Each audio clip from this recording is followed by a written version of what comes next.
Welcome back. The Independent Electoral Commission is expected to declare the final results of this year's national and provincial elections later on today. Now, this as some of the political parties who have contested have lodged their objections with the Commission on electoral matters. The IEC says every results objection made by the political parties will be considered and dealt with, including a possible recount. And to talk more about what the post-elections future looks like for the various political parties, we joined in studio by SABC Political editor Mzwandile Mbeje. We're also joined virtually by Associate Professor Collette Schulz, Herzenberg, from the Department of Political Science at the Stellenbosch University. Very good morning to you two. Thank you so much for joining us. Welcome. A very good morning. Thank you. And a good morning to the Prof there. So I'm going to start with you. Good morning, Mzwandile. Yeah, we've seen different parties lodge quite a number of objections with regards to technicalities that were observed during the election process. Yeah. So how likely will the IEC hold off on the election announcement later on this evening? Well, Sim, last night at the Rock, immediately after that announcement by those parties, I think 26, all of them, that they would like to see the announcement delayed. The IEC also had its own press briefing where it made it clear that it was ready to proceed with the declaration of results. Yeah. So all it said was that obviously the objections that were before it, so were going to be looked at. Immediately after that press briefing, they had to go to the boardroom and they looked at all those objections. Some of them they felt were objections that could be resolved, not necessarily necessitating the postponement of the election. Yeah. Despite the fact that, the IEC still has 7 days, well, not now, from the day of the elections, the law allows for 7 days. So I guess given the tradition we have started as a country where we always announce elections on a Saturday, but this time around will be a bit different. I think the IEC took into account that I think we had three ballots so yeah. They just wanted to make sure that there's sufficient time so nothing is being rushed. But so then with the objection with regards to a vote recount, how likely would that be considered? Remember that there will have to be serious evidence that will need a recount to be done. Already, Sim, there was a recount of some few stations, I think 20 in Gauteng, I think but 3 in Limpopo, and I think is it in Western Cape, 1 or 2. So already those, and when we asked them, they actually said they were not necessarily material to the outcome of the results. Right. So I think it's all those factors that are being looked into. It's different if, let's say, the objection has an impact on the results. So in that way, I think the IEC will take into account. But of course, with the evidence before it, and I think it's aware, the IEC comprises of a number of people, even lawyers, even a judge, so that they are able to deal with things that really matter. So from what we heard, they are going ahead this evening, unless those parties decide to approach the court. Okay. Prof, what has been your impression so far with regards to, the entire election process, the vote counting, vote capturing, and the impending vote result announcement later on this evening?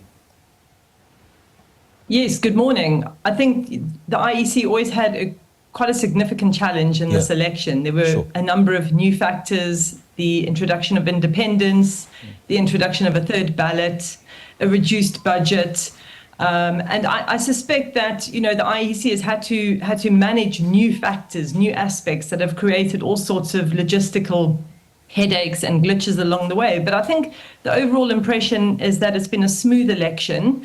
It's moved slowly. The counting has proceeded slowly, but I think that's important that we actually rather do it slowly and carefully, that we can all arrive at an agreed outcome. This is very important. It was a highly contested election, and I think the IEC's focus here is to, of course, address every issue that arises, but also to ensure that the counting process was fair and transparent and accurate. Because ultimately, next week, we all have to be satisfied that these results reflect the will of the people. And the IEC, I think, are working carefully towards that. And how likely are we, to see ructions or internal tensions within parties? Some members, I would imagine, each and every member would want to go to Parliament.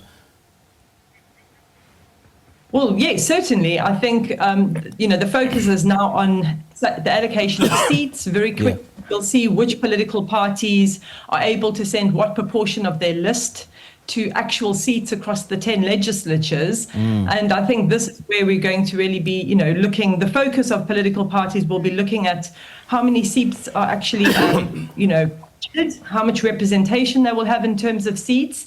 And that will then, of course, dictate necessary coalitions. Right. Now, Mzwai, the National Assembly must convene within 14 days after the elections have been declared, of course. Well, that's according to the Constitution. What happens if that doesn't happen within the 14-day period that has been prescribed by the Constitution? Well, I think the Constitution is quite clear on this. After 7 days, then we expect everything to be done, let's say, within 14 days. If then that fails, remember, within 30 days, if then there's no agreement whatsoever, the President then can dissolve Parliament and then call for new elections. I don't think we are there yet, but you can't rule it out completely. Everything is possible in South Africa. Given what is happening. I mean, the fact that the party, the third biggest party, is basically saying we were not recognizing this, and you don't know what the next step is. So my suspicion is that this process can end up dragging, and then you'd find no agreements, and then that's when it will get to that point. But I don't think so at this stage. It's just that for me, it's the coalition talks that will be so difficult. I mean, I was looking at the ANC, which is essentially the common factor here. So do we go with the DA? Do we go with the so-called leftist party?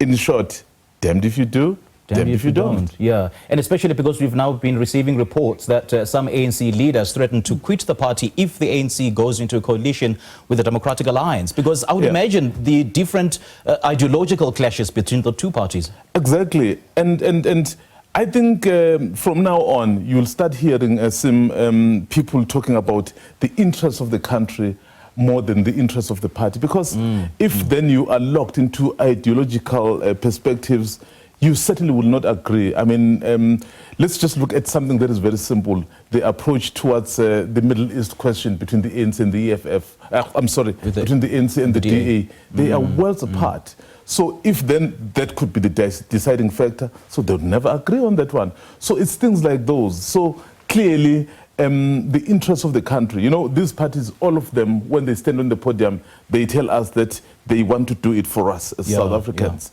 So let's see them do it for us.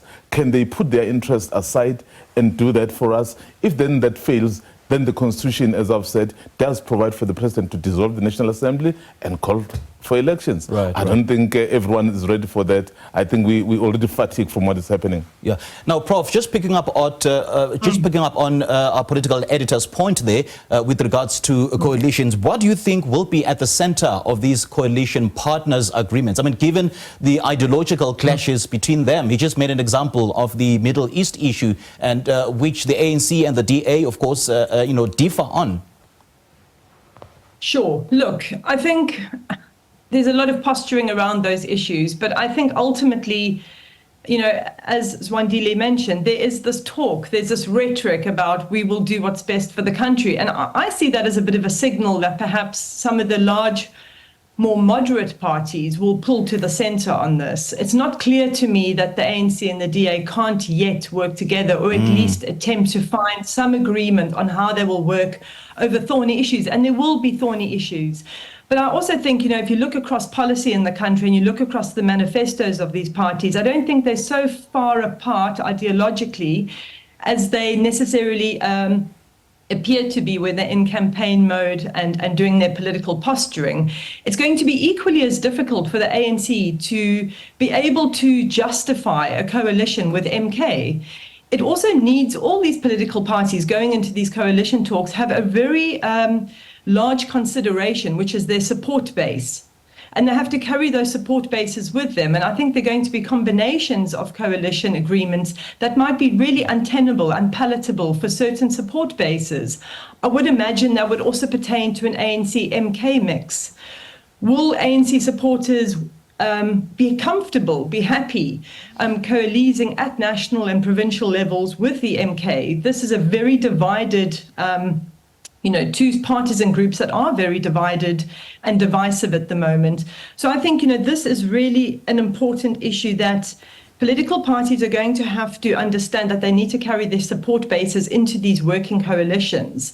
So I think it's not, you know, as you said, it's damned if you do, damned if you don't. Where do you go with this? And I think there are other considerations that might force the two sort of large centrist parties, if you like, together, which would be considerations about the economy, about economic stability, about keeping big business happy ultimately, but also about party donors.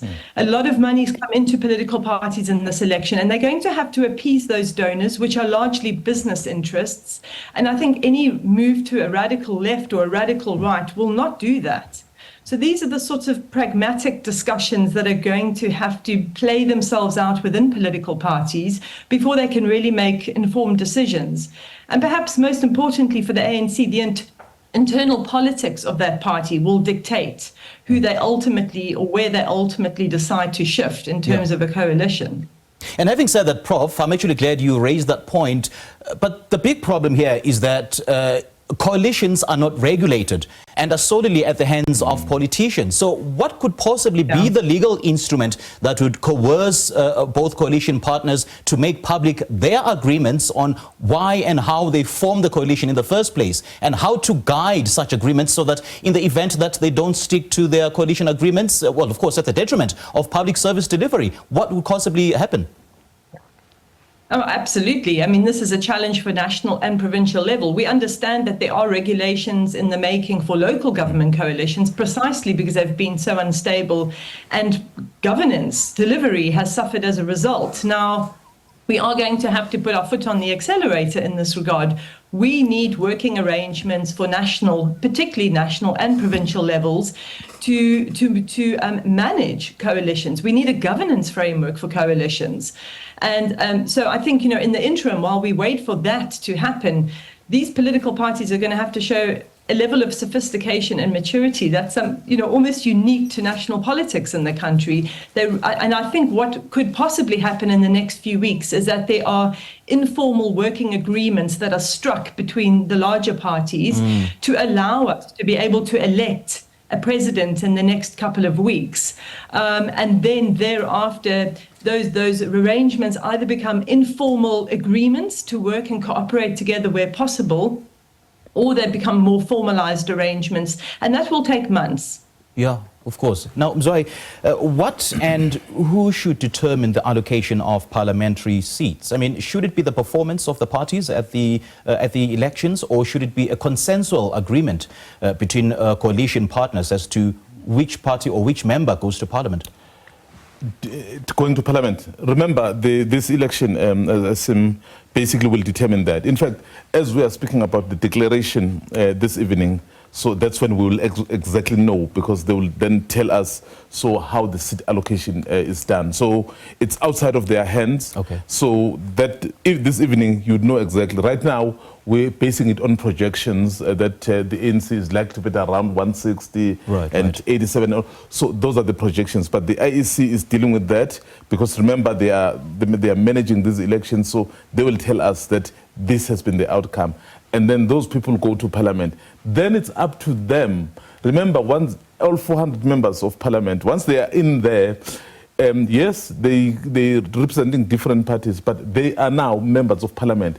That is why, from amongst them, they must elect a speaker, a president. So now, as members of parliament, not as members of the ANC, of course, we know they would always look to determine the issues along their party lines. Yeah, sure. But they are forced to sit and speak now because no party has the majority to do as it pleases. And just looking at the fact that the new kid on the block, Umkhonto weSizwe, are the big winners, well, at least at provincial level, and well, perceptually even at national level, given the fact that you know they are fairly new with 6 months of formation. So, do you think that they are the potential kingmakers here? I mean, certainly. I mean, you can't run away from the fact that Umkhonto weSizwe effectively got the ANC out of power. Yeah. These other actors have been there. They have performed similarly to what they've been doing, and the ANC has somehow managed to be in power. And then come Umkhonto weSizwe, the ANC all of a sudden completely out of power. I mean, many people including some of us, thought if the ANC dips below 50, will probably be by a few percentage points. Yeah. I mean, very, very few people will. I mean, you must know that if someone tells you that they were looking at 17% drop for the ANC, Sure.